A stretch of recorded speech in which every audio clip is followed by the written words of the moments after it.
two, kind of did it back to back. Daniel Berg, Family Pack American Bulldogs. Welcome back for the second time.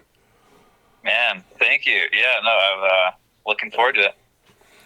So, I was kind of going through the editing yesterday, and a few questions popped up in my head.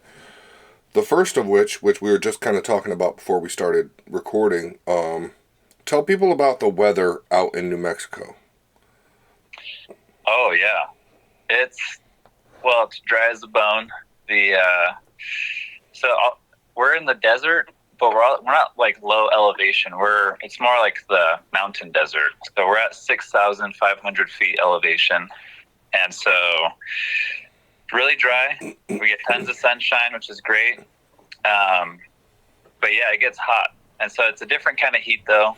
I mean, the summertime we'll have temperatures in the 90s, but since we're so high in elevation, the UV index is really strong, and so when you're out in the sun and the sun's beating on you, it feels really hot, and it's one of those things where it's, you could be out for 5 minutes and you can feel the sunburn kicking in. So but yeah, so it's hot and dry. And the wintertime, we still get snow. It gets real cold. We'll have, just huge temperature fluctuations. And sometimes, depending on the season, it could be, 20 degrees, 10 degrees in the morning. But later that same day at, 3 o'clock or 2 o'clock, it'll be 60 degrees. So it's pretty wild. It's the high desert weather. How do the dogs manage as far as both of those extremes? They do well, but you do need to give them shade. That's for sure.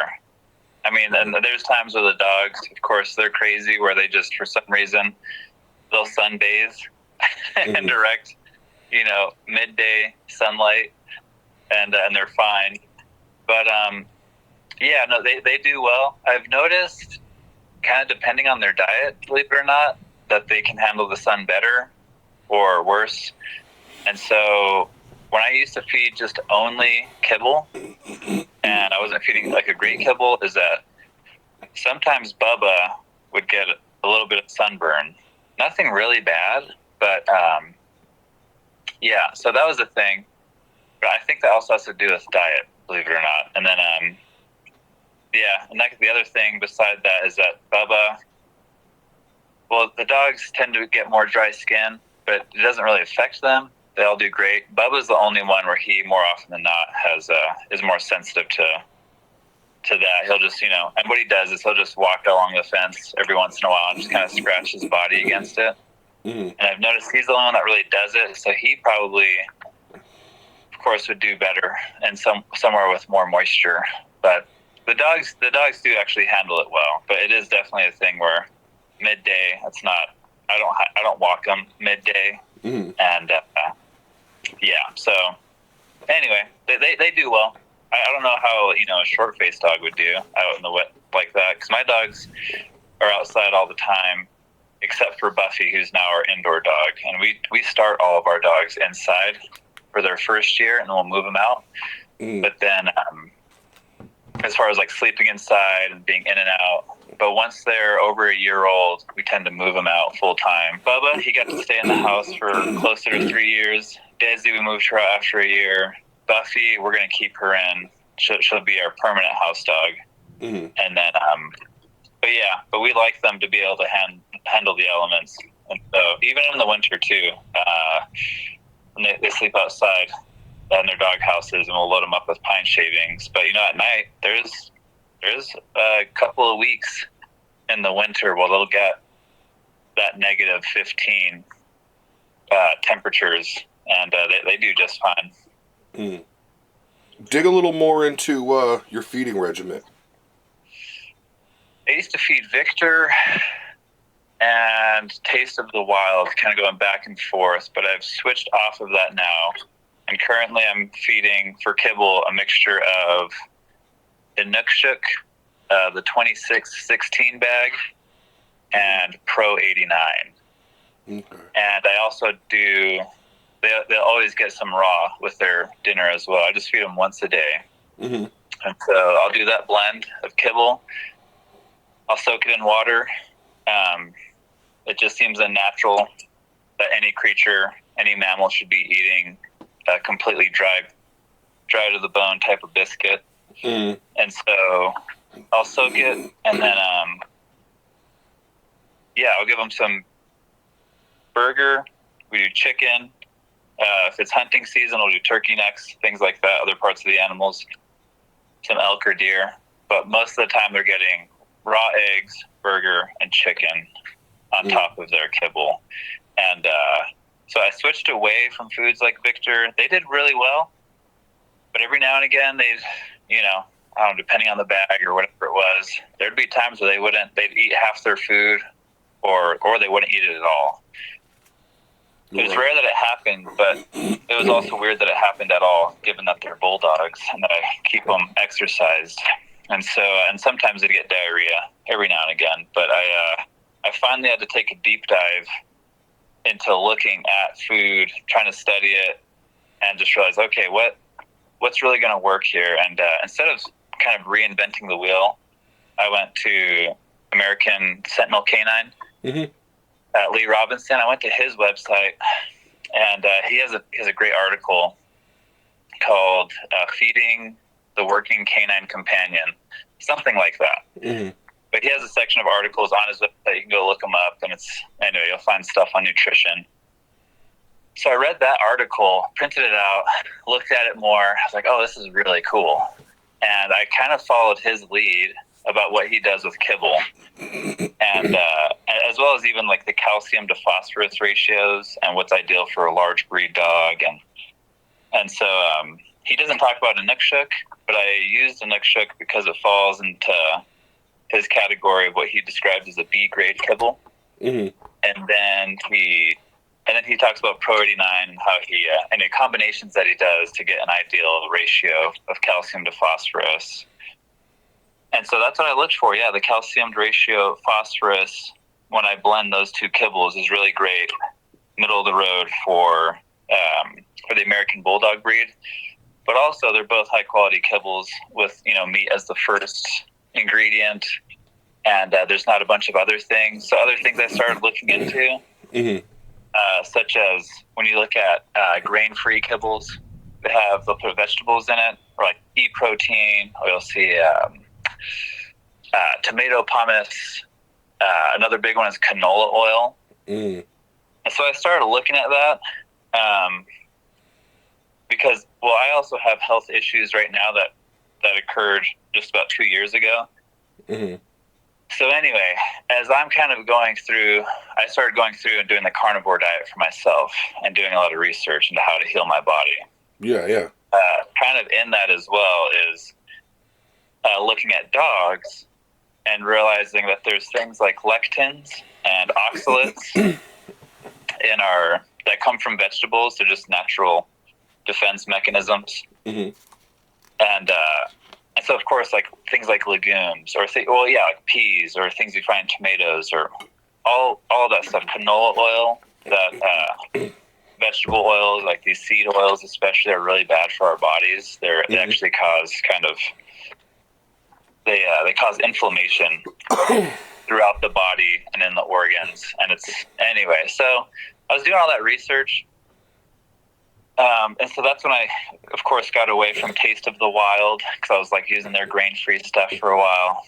But so I don't use Taste of the Wild dog food anymore. But anyway, it's really cool. So I when I look at my dogs and I look at the food I give them, a Inukshuk and Pro 89 seem, of course, it is a kibble still, but they don't have a whole bunch of junk in them. Mm-hmm. And instead of going towards things that are grain free, I'd rather there be whole grain corn in there or things like that. So that's what I do there. I do a couple of supplements for my dogs. I'll do cod liver oil, and I get the cod liver oil from Nordic Naturals, and it comes in a glass bottle. That's why I like it, because I know I don't think it's a big issue, but I've heard of cod liver oil or fish oils that they can go bad when they're stored in plastic bottles. And so again, another thing is like, hey, I'll pay the extra and just get the stuff in the glass bottle. Right. And but no. So anyway, and there's been times where I've done pure carnivore for my dogs as well. Mm-hmm. And of course, I think that's ideal. And there's all the studies out there and the research that shows that every animal in the wild is cancer free. They're living on their proper diet, which is, raw animal, any carnivore out there, they're just eating fresh animals. Mm-hmm. And so, for the dog too, any animal that's in captivity and fed by humans, those are the ones that tend to get cancer. Mm-hmm. And so dogs are they're a great example of that, because a huge population has cancer, sadly. Mm-hmm. And so same thing with humans. They go back and they look at diet, and they look at high carb diets. Yeah. And what happens is that there's a large rate of cancers. So I kind of apply the things that I learned with the carnivore diet for myself, which is a whole bunch there. A book that I'm almost finished with right now is it's called The Carnivore Cure. And that book is kind of just a great overview of our food industry and human health. And so, and so there's things where, what I learned for myself, I apply it to my dogs. Even water, I don't give my dogs tap water or water from the hose anymore. So, because there's a whole bunch of stuff in it. And so when you think about humans, a lot of women today are infertile. Well, even men for that matter too. Mm-hmm. And so if you're trying to raise a high quality breeding specimen, and there's evidence out there that, hey, our drinking water is actually bad for humans and could be causing or be a key factor into infertility, well, then it's like, all right, I'm not going to give that to my dogs either, because who knows what's in the water right now. And so we have a Berkey filter is what it's called at our house. And then also we have reverse osmosis. And so either one of those filtered waters I'll give to my dogs.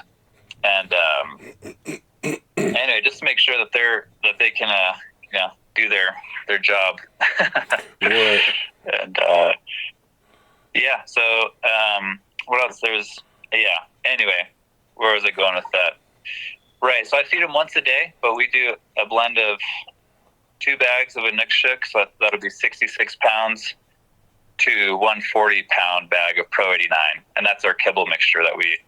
Gotcha. And then, like I said, they'll get some chicken with the bones in, or else beef, and they typically will get 2 raw eggs. Mm-hmm. And I feed them once a day. I think they tend to do better that way. Absolutely. And the times where I'm getting ready for a dog show, or we're working up to a 12-mile endurance test or whatever it may be, I'll put them on a raw diet for a good 3 months.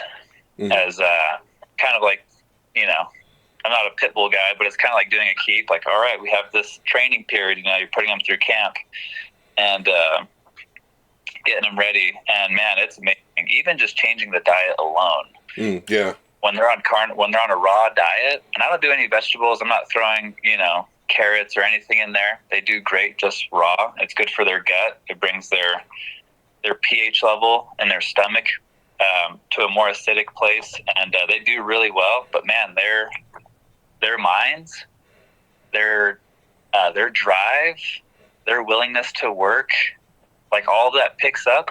The way they handle their body weight, and they'll keep on lean mass, but still super functional. They're not, it's cool. It's really cool. That's the best times to work your dog or is when they're on a great diet, because they are happy as ever to work for you. And so yeah, absolutely. I definitely agree that the carnivore diet with fasting, I think, is as close as you can get to being, just a natural man, oh yeah, and that's the thing. Our body is amazing. I mean, I don't want to go too far into this. Our bodies are meant to it's self-healing. Our organs are self-healing. The thing is, we just never give it a break. Mm-hmm. And so if you never give it a break and you keep throwing loads of carbs, highly processed foods, tons of seed oil on everything we eat, and and none of it is nutrient dense, it's all lacking nutrients, is that your body's never getting a break. It's constantly trying to process and get rid of the bad stuff. And it's never, when you have really good sleep and when you fasting is when you give your body a break, your GI system a break. And all of a sudden, its other job besides digesting is actually to heal itself. And all your organs are meant to do that. And so anyway, that's the last thing I'll say on that. But yeah, no, it's amazing. It's totally amazing. Yeah.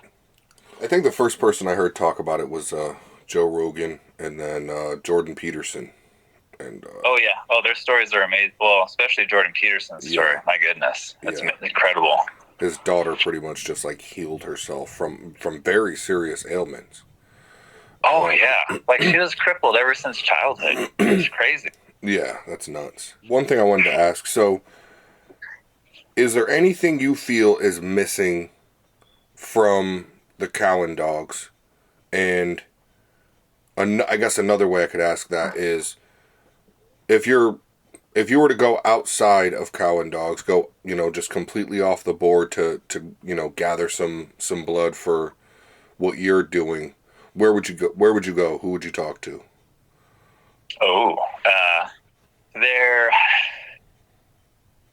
So I think, well, in my dogs in particular, they tend to be, my dogs right now are a little bit smaller. They're around the bottom of the standard in size. And so I went, and I don't want them much bigger though. I do want them bigger, but I don't want a big old, 115, 120 pound dog. I couldn't handle that. And I don't need that for my program as far as the athleticism and as well as being family dogs as well. I feel like that's just a huge dog. So, but we do need size. And so, so with my last breeding with Desi, we took her to Doc, and Doc is, he's a blend. He's got Roper dog in him. And so Stephanie in Canada is Roper American Bulldogs, and she has a lot of great standard dogs. And then there's Sandhill Kennels, which they're out there near you. They might be South Carolina, I think. Mm-hmm. And so, but anyway, those dogs all have great working temperaments, but they do produce some good sized dogs. And but they all also are standard, which is what I want. And that was, so anyway, Doc has, the main dog in his line from his father is a dog named Mickey. Mm-hmm. And Mickey, I think Mickey was in the 80s. Might have been a 90-pound dog. I forget exactly. What he's made of as far as size, height, and all that. But what I really liked about him is that he was that family dog. He was tested thoroughly on hogs. Did a little bit of bite work, but they didn't put him in sport training, or they weren't working him for protection work. But he was and also just his temperament and great conformation as well. Beautiful dog. And so he produced a dog named Doc. Doc, both of his parents are very standard, because you have Mickey and then Luna as the mom. And Doc actually looks more hybrid. And that was one thing where I needed more type. Desi is more houndy looking. Mm-hmm. Again, Desi's also the most athletic bulldog I've ever met and laid hands on. But as far as type goes, I was like, okay, I love everything about Desi, but I do need more type. And so going to Doc also has done a whole bunch of sport work, courage testing, did great in shows. And he also had more pigment. I need pigment on my dogs as far as their eyes. It's just eyeliner and the pigment on the lips and the nose. Mm-hmm. Because with the sun here, I've noticed that if a dog doesn't have that, that's an area where they can get more sunburn. Or those areas also, the eyes particularly, seem to react more to the pollen in this area. And so Bubba, every spring, gets windy, pollen season, and he tend to flare up in his right eye because he doesn't have complete pigment covering it. And I also noticed at times when he was young, there would be sunburn. And so anyway, so there's a lot of irritation there. So when I went to that dog, Doc, he's got a thicker bone than Desi, of course, has more type, but still maintains all the athleticism. And he's not much bigger, but still he's bigger. So I think he's more the 85-pound range. If he's really cut and lean, he might tighten up down to like 80 pounds. But he looked like a beauty. He's up there around that 81 to 85. And so that's what I was looking for. And also, when going out of the yard, I want something that's different, but I still want something when you go back 5 generations or so, or maybe even a little more, but they're still coming out of those West Coast dogs. They're thinking of Boyd and Sure Grip, which also has Heinz in there. Those breedings, or even, so those ones largely, they were really known for being good working dogs and also having substance. And so, so I went to that. But it's hard when you get into a dog, you want a dog that's really athletic, because once you start looking at large dogs, in order to get size, there's trade-offs. If you want a lot of size, invariably what will happen is that you will lose some tightness or some of the great structure that's there. And so it's just but I'm afraid to go too big as far as dogs. That's another reason as well, because once you get really big, there are things that just tend to get more sloppy, whether it's the hips, the elbows, the top line, things like that. And so, but yeah, the only thing I think, and again, Cowan dogs too, I mean, the American Bulldog isn't a consistent, when you do breedings, it's hard to get consistency. In a litter where, hey, these dogs, even in Cowan dogs, it's like, cool, they're pretty line bred. There's still a time where it's like, you'll get a throwback. It's like, these dogs are all looking more on the standard hybrid conformation, or that look of dog. Right. But still, you'll get a dog in there that's a throwback, and it looks like a big old classic dog, you know, and it comes out to be like 110 pounds, as the rest of the dogs are in that 80-pound range. And so it's interesting. And also, even on the other end, like we talked about Mouse last time I brought him up, I really like Mouse. I loved him. But again, he was just a small dog, and it was surprising. Like, so that just pops up. And so with that, it's hard to get consistency. And so even though my dogs could use more size, it's kind of funny. There's already Cowan dogs out there that could already fix that because they're so big. But I'm also just trying to, again, like I said previously, I want to stay away from Cowan's line just for a couple breedings and then come back to it just so I can have those outcrosses to keep things fresh. And hopefully stay away from any dog or any of the litters producing small dogs, things like that. Right, I gotcha. Yeah, so really when I look for an outcross, I'm thinking of just anything that's working. There's a breeder in Germany that's really great right now, or she's been doing a great job for her whole breeding career, it seems like, which is awesome. But she runs, it's called Chestnut's Little Indians, her kennel in Germany. She has a huge male who is moves beautifully. He does, he's getting trained up in Schitzend work, and when I talked to her, she said that dog is just really her best temperamented dog that she's ever had, as far as stability, nerve, just being a clear-headed dog that can work, and great movement. And so, like, that dog is tempting, but then again, I'm afraid to do AI breedings, the artificial insemination, because I tried that for Desi's first breeding and it failed. And it's a lot of time and it's a lot of money to be working with the vet, and then to be doing the shipping and then getting the whole thing done, and for it to fail, it's I don't know. And then again, if I had more money and time, I don't know if it'd be that much of an issue. But as a dad, and I don't make a ton of money, when I had to do that, it was a little much. So I try, and there are dogs I would like to use overseas, and that one in particular.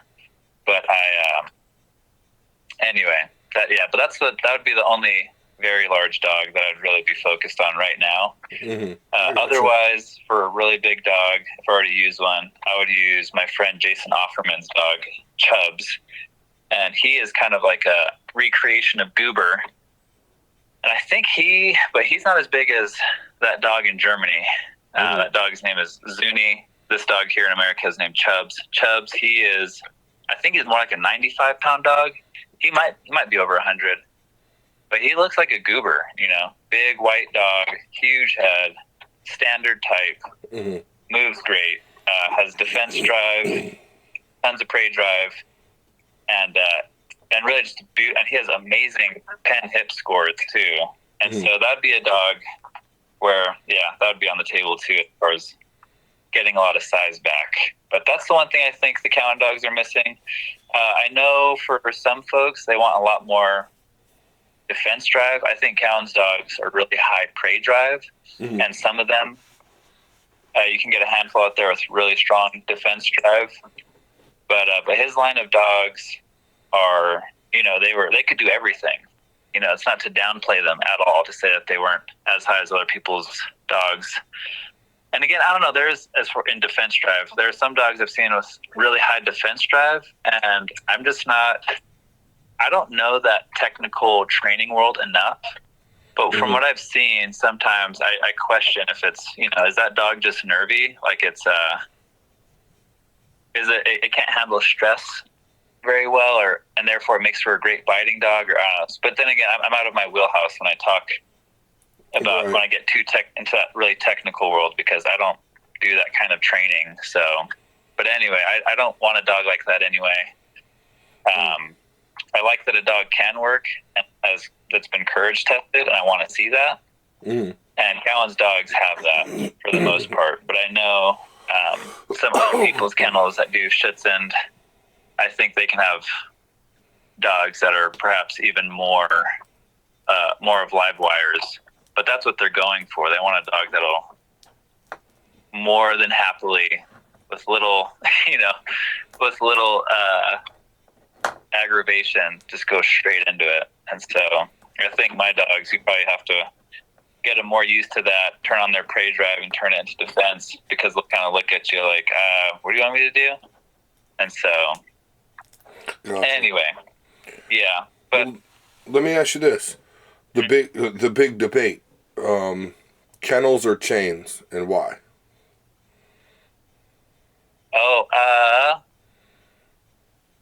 I'm fine with either one. I'm not going to lie. I use kennels because the way my yard is set up and the way I section it off, they do well. I think, to be honest though, I think chains are probably safer, because my dogs, thankfully my dogs dig a little bit, but they're not terrible.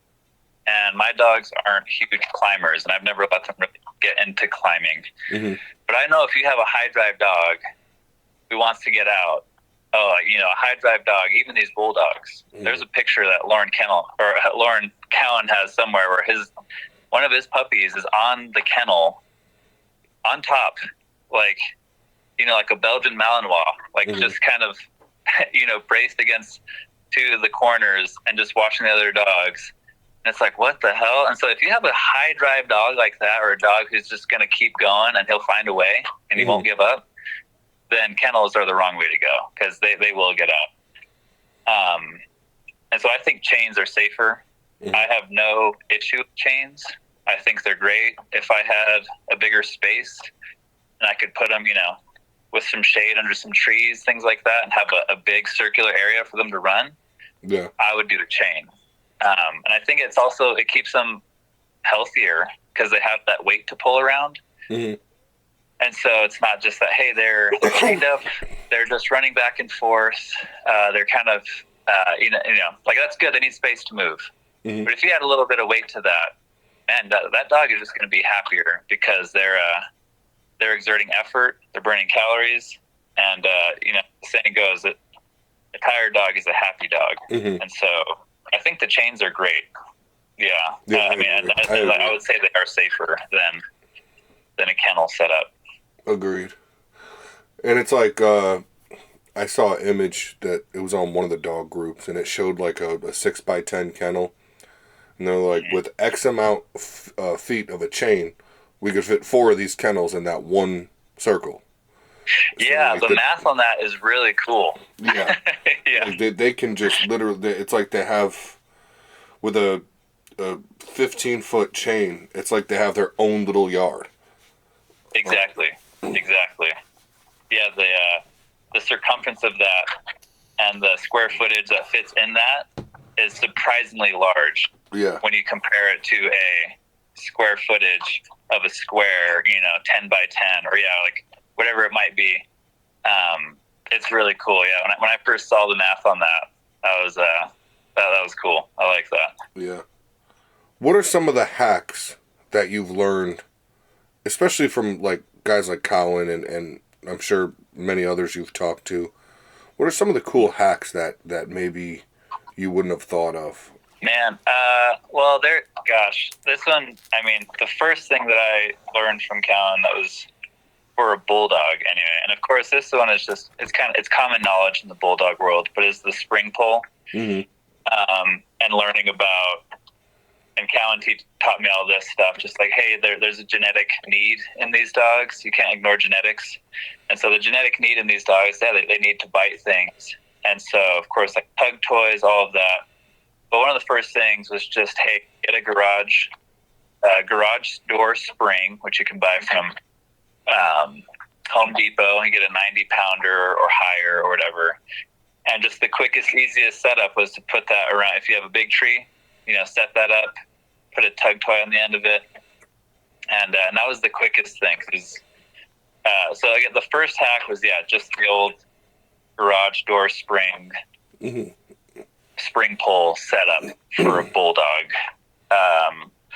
Beside that, the other one I learned from him was colloidal silver. Okay. So anytime, particularly when Bubba his jaw was broken, he had,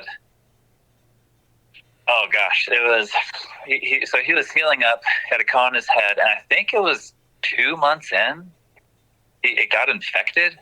Mm-hmm. So anyway, and it was, or maybe it was a month, it was somewhere, maybe 6 weeks in.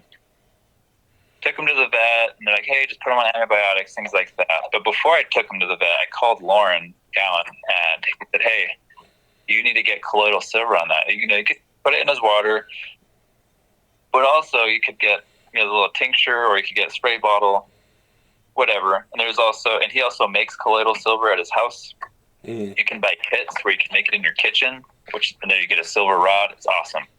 So he hooked me up with some of that. I bought some, and he also gave me some. And then, so with cuts and wounds on a dog, I use that. I'll use colloidal silver, cleans it out, but also it's said to speed up the healing process.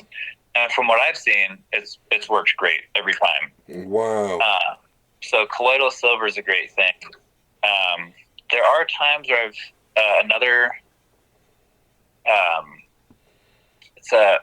what's it called? There's a website. Canine Athletes, I think it's called. Mm-hmm. They sell a all-natural ointment. It's like unpetroleum jelly. I think there's some tea tree in it, and there's some other things in it. It's really kind of an all-natural, quote-unquote, all-natural approach for like wound healing. And so there's been times where my dogs, when we're out hiking or whatever we're doing, like cross some barbed wire fence or things like that, and we're on state land or whatever it is, they'll get cuts here and there, or when Bubba would get knocked around by cows. And so with that, I also use that ointment sometimes, or I'll use it with flies. If their ears get bitten up, mm-hmm. I'll just go out there day after day, and I'll just kind of apply that. And the flies stay off of it, but it also helps the healing process. And that's been a good product too. Mm. You said it was tea tree oil? Yeah, it has tea tree oil in it. Okay. But Canine Athletes, and if you look at, they have, it's an ointment. It's in my drawer at home, my dog drawer. So there's that. Let me think. What else? There's NFZ Puffer. Have you heard of that? No. So they'll use it on dogs. I think they can use it on pigs. There's a number of animals, but it's anyway. When Bubba would have, and especially for the ears, and I've used it on the eyes. But if they get an infection in the ear, which only once have my dogs had a yeast infection, and it was when I was feeding Victor. That was before I changed off that. But anyway, I've NFC Puffer. It's a little white bottle. It's a little puffer bottle, and there's a powder in it. And so when Bubba's eye would get real bad because of it just wouldn't. It keeps swelling. He'd be blind in one eye. I'd open up that eye and just put a little bit of that NFC Puffer in there, and then that time for his ear. And it clears up whatever's going on. I haven't used it for about a year and a half, so I haven't looked at that bottle in a while. But that was a neat little trick. And Lauren said, "Hey, this is something that you could use this. Go check it out." And I went to the livestock and feed store, and you can find it there. I think they have it at TNR, or not TNR is a market nearby, but they have it at the Tractor Supply. I think they have it there.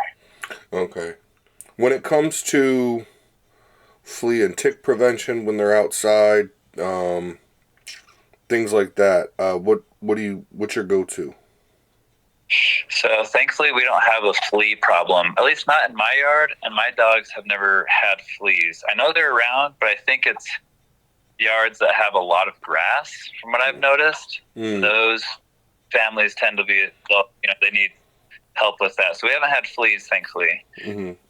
But we do have a tick problem, and it's only new to my house this year, to our yard. So it's, I do have a basic tick. I forget what it's called. My brother gave it to me. I haven't put it on my dogs yet because it's not a big problem right now.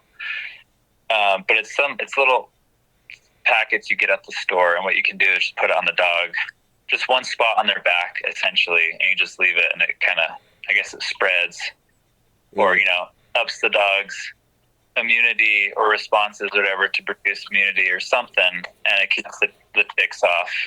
But that seems to work well. Okay. But no, I mean, maybe every other night, one of my dogs might have a tick on them, or a couple.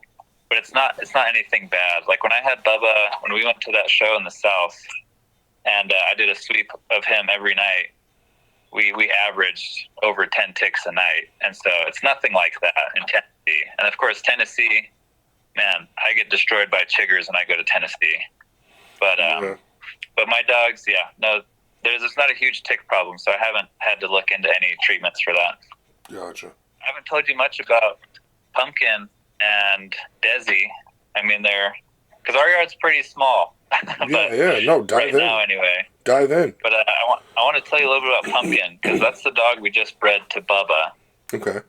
Pumpkin's a Cowan dog, but I told you about Spike last time briefly, about how Lauren would tell me stories about that dog, and then I was happy to get just that he's a really great all-around bulldog. Right. And I was able to get a son off of him, and that's Bubba. Mm-hmm. Well, Bubba's sister, her name is Sassy, and she's still on Cowan's yard, and that is the mother, Pumpkin.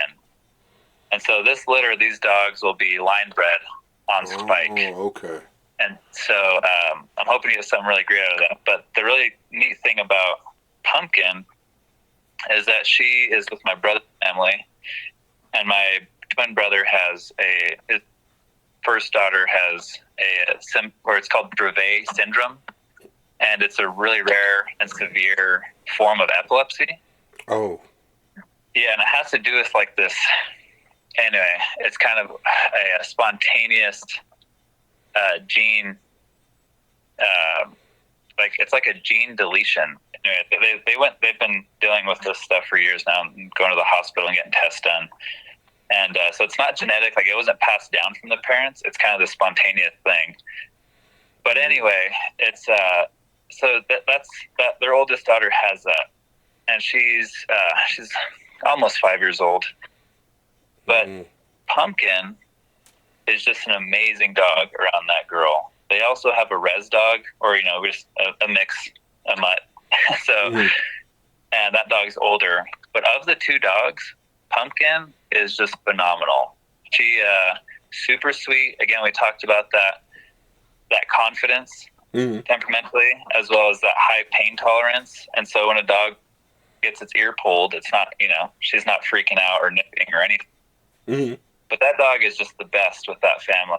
And so seeing her in situations, because there's times we'll go through phases as a family where his daughter's name is Juniper, or Junie, where Junie will start having, a lot of seizures. And they do everything they can. She has light sensitivity, so their house is mostly dark.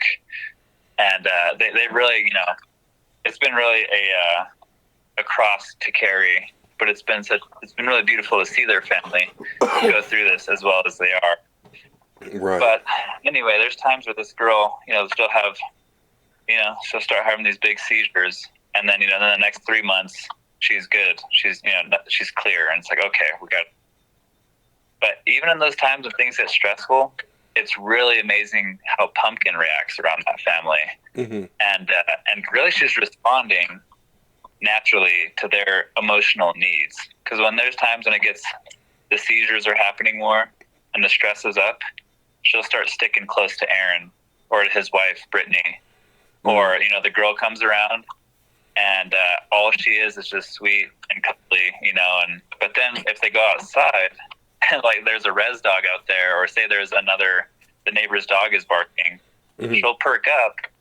And it's just weird. Her senses, or her sense of protection, or her sense of guardianship, or her sense of helping someone emotionally just to be by them, all those things pick up. And you see that dog change into something that's like a true companion that I haven't seen any dog do. And maybe because I just haven't seen other dogs put in a scenario where their families have such extreme needs. But this dog's temperament is great. And anyway, she does have more of a natural guard tendency. My brother isn't going to put her on anything, maybe in the future, but right now he's like, yeah, we're not going to try and open up her defense drive or, we want her to be, but she has everything there that you can, see in Bubba. And, but that was the thing, is that her clear-headedness, her confidence, and as well as her hip health as well. My brother went and did her testing on her hips, and she has great hip scores. And so what we're trying to lock in when we breed Bubba to her is that we realize she hasn't been tested the way Bubba has been. However, though, she does have, in a family setting, really great characteristics with temperament that we think come from Sassy, which come down from Spike. And we're trying to really lock in that temperament, and as well as those great hip scores, and see what we get by lining up on that. But anyway, so that's Pumpkin, and we're breeding her. She's a little bit young. We wanted to wait till she was older, but for my brother's, for his life and his schedule, and he's an art teacher and he's a working artist as well, so he has a huge project coming up. And anyway, so his life plans, the way it's working out, he was like, yeah, we can either do it this summer, but in all reality, we'd probably have to wait for another 2, maybe even 3 years. And we don't even know if it'll happen then, because he's going to get so busy. And he's like, yeah, as far as, because doing a litter, is, as you know, is a ton of work. Yeah. It's different than just getting a puppy and like, hey, I can work this dog and keep it up. But if you got to commit, about 2 months to raising a quality litter, it really breaks up the rest of daily life. And so he was like, yeah, I don't know if I can do it, the breeding side, as much as I'm going to be doing it, once a year, possibly twice a year. But he's like, hey, well, let's do this now because it really fits well. And so, but yeah, so she'll be 2 in a couple weeks. And so that dog, yeah, I'm really excited to see what she produces. It sounds like she's the perfect cross between like a good guard dog and a emotional support animal, like without even having to be trained. That's exactly right. And Aaron, that's impressive. again, I told you about my Shepherd mixed dog. His mixed dog is kind of, I think there's some Blue Heeler in there, maybe some Shepherds, but there's a whole bunch of things in there. It's hard to tell what that dog is. But that dog too, it's I don't know, those breeds, at least just from what I've seen, again, and the German Shepherds I've experienced too, they just tend to be more serious, not the best kind of family dog. They need to be perhaps out, chasing animals more or hurting things, but they so that dog too, there's times where that dog is a little questionable. He's getting older, he's getting a little more crotchety, but then with Pumpkin, man, Aaron and Brittany have no worries about that dog around their kid, and that's the biggest thing. That dog had zero training. They got it as a puppy, raised it just in their house, and the dog fits right in. It's absolutely amazing. Nice. So when exactly are you planning that breeding? So we've already done the tie. We've tied them 3 times, and that was back a month ago. I think that was May 10th. So it's coming up fast. The puppies will be here close. I'm going to guess between July 5th and July 10th. Yeah. Sounds about right. Yeah, so that'll be, but I mean, it might be a big litter. She's already showing signs of pregnancy. So it could be a good 10 to 13 puppy litter. We'll see. Either that or it's really just going to shock you on the other end and there's going to be 6 giants. And I would be fine with that. Like I said, if I could get a large Bubba, that'd be great. And then, our other dog. You only really want to. Sorry. Go ahead. I was gonna say, you only really want to go up on Bubba 10, 20 pounds, right? Exactly. Gotcha. Yeah. Okay. I'd say 20 pounds on, but he's 80. Oh no, yeah. So more 10 to 15. Okay, I gotcha. Yeah. So, but he, if I get a 90-pound Bubba, that'd be 90 to 95 pounds. That'd be great. Gotcha. Yeah, and then the other dog we have is Desi, Desert Cowgirl, and she was our second bulldog. And when I got her from Lauren, I was at that time requesting a dog that I was like, hey, I want something that's more hot, Yeah. And so when that litter happened, I was stoked because it's from a male at Jason's yard, a Cowan dog that Jason Offerman bought. His name is Curly Bill. Well, his registered name is Lone Survivor, but we call him Curly Bill. And that dog has some of the best pen hip scores of all the American Bulldogs. He scored in the 0.1s, but really tight hips. But that dog is also really sweet. He was trained, he'll walk at your hip kind of thing. So he was really highly obedience trained early on. And, but yeah, great dog, great health, long muzzle. He's a good standard dog. He's a goober son. So I wanted a dog from him. And then the other dog, Mia, that's on Cowan's yard. So Lauren did that breeding. And our female, Desi, came from that litter. And told him I wanted something hotter. And he said, sweet, come on down. I got the right dog for you. So I picked up Desi, and she is awesome. Highly trainable, highly intelligent, very focused, hard mouth. She handles corrections really well, and that dog super athletic, especially when she was younger, before she completely filled out, and even to this day, it's amazing. She moves like a cat. The things that she can do when I take her hiking, or even when she's doing sport work, whatever it is, she is awesome. I love this dog. And so got her.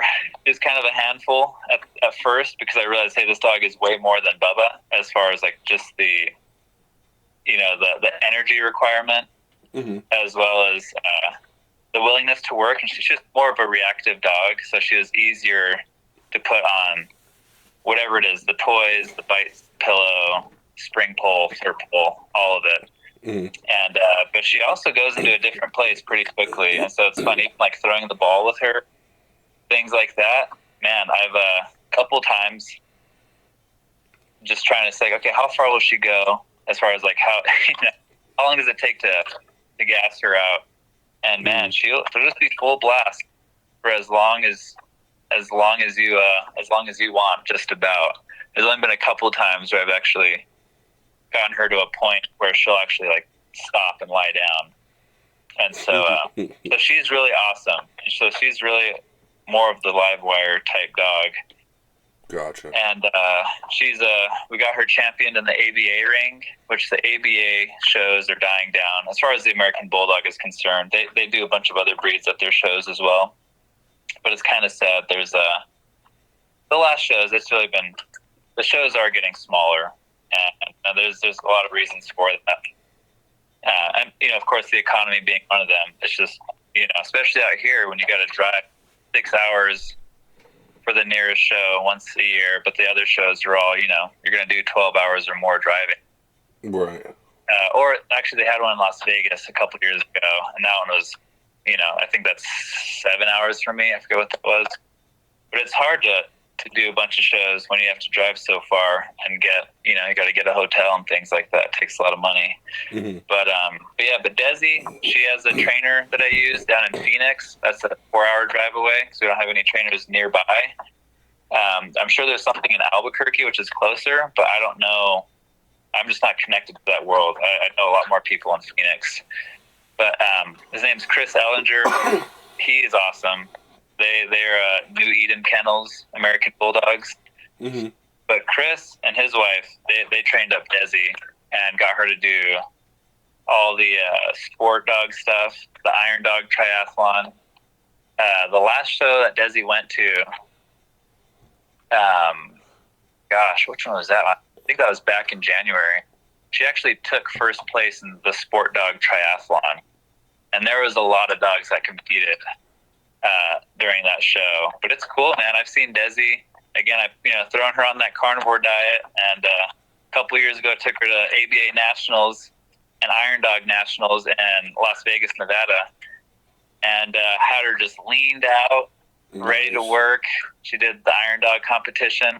And there was a bunch. It was cool. There was like 4 or 5 Belgian Malinois that entered the Iron Dog with her. And, there was a working pit bull, some Dobermans, some other larger, a couple other American Bulldogs.